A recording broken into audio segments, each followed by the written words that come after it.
Who are the favorites to win a national title? Who can legitimately be called a contender? Who has the pieces to make a run to the Final Four? We'll break that all down for you over the next 3 weeks in our Contender series.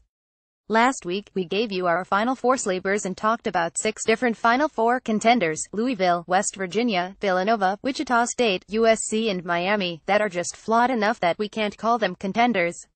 There is a pretty clear-cut delineation between the 4 or 5 best teams, the clear national title challengers, and the rest of the country this season.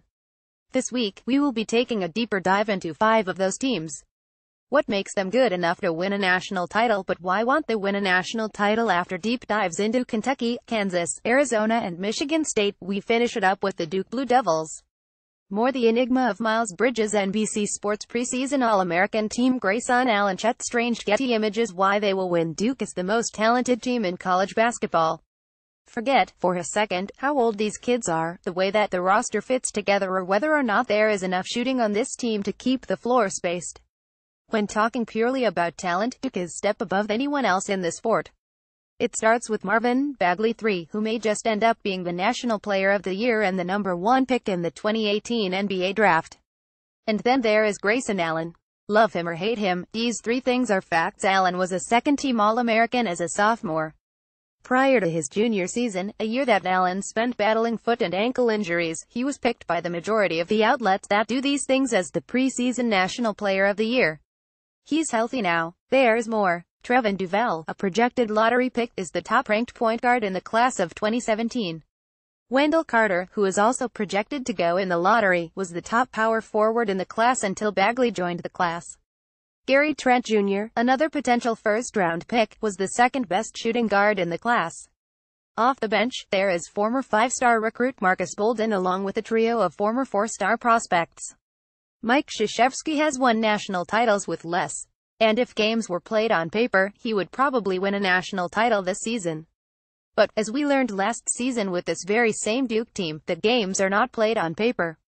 Big Ten Preview, ACC Preview, Atlantic 10 Preview, Mountain West Preview. Marvin Bagley III. Reagan Lund. Duke Athletics. Why they won't win. The biggest question mark, the one that has made it so difficult for so many teams in the one-and-done era to win with a roster based entirely on freshmen, is just how much youth is on this roster.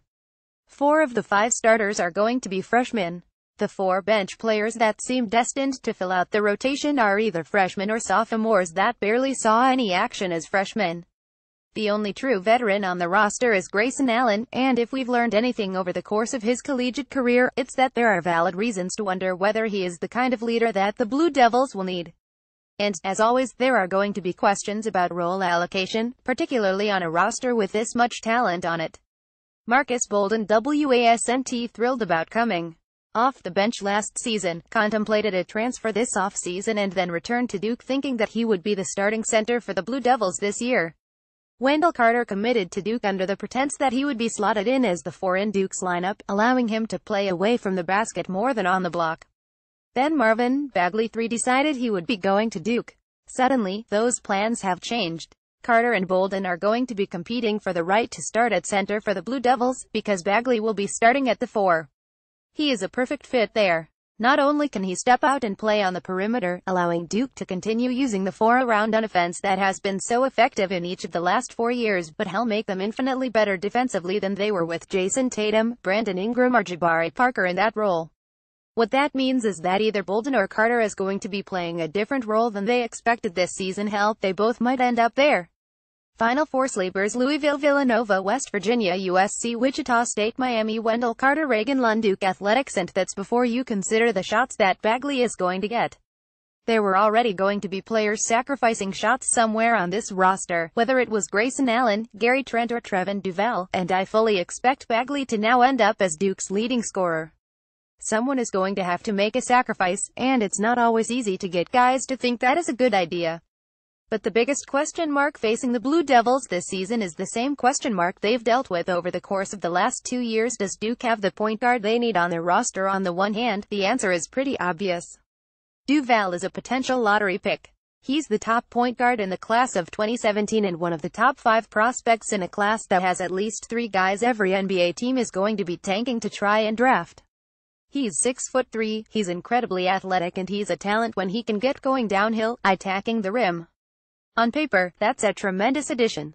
The problem is that Duval is a score-first slasher with an unreliable jumper on a team that is going to have some issues spacing the floor and is crying out for a facilitator at the point. This team needs Tyus Jones, and what they added is Derrick Rose. That could end up being a good thing. Rose was the #1 pick after he averaged 14.9 points, 4.7 assists, and 4.5 boards while shooting 34% from three for a Memphis team that would have won the national title if he could make free throws. But that Rose's team. Chris Douglas-Roberts may have been the leading scorer and Joey Dorsey may have been the heart and soul of the group, but what they did was built around what Rose was able to do with the ball in his hands. Duval may play like Rose, but that doesn't mean he's going to be as good as Rose. And if he doesn't have an offense suited to his skill set, it's fair to wonder just how valuable he will be in that position. What Duke needs from their point guard is a player that can get them into an offense, distribute the ball and make a play when the shot clock is winding down. Frank Jackson wasn't that guy. Derek Thornton wasn't that guy. Is Duval Trevin Duval Reagan Lund Duke Athletics prediction: Duke is going to be very good, just like they were last season. I know people don't want to hear that, but the fact of the matter is that Duke finished last year as the ACC tournament champion, earning a #2 seed in the NCAA tournament with a valid argument to be the fourth #1 seed despite having a roller coaster of a season that involved 4 of their stars and their Hall of Fame head coach miss significant time with injuries. At the very least, this season will be a smoother ride because I'm not sure it's possible for a season to be more difficult than the one Duke had in 201,617. So what will that turn into? I think it's as simple as this: if Trevin Duval turns into a top 15 point guard in the sport, then I think the Blue Devils win the ACC regular season title and enter the NCAA tournament as one of, if not the favorite to win the whole thing. They're better defensively than they've been in some time, and they should be able to overwhelm teams with their talent.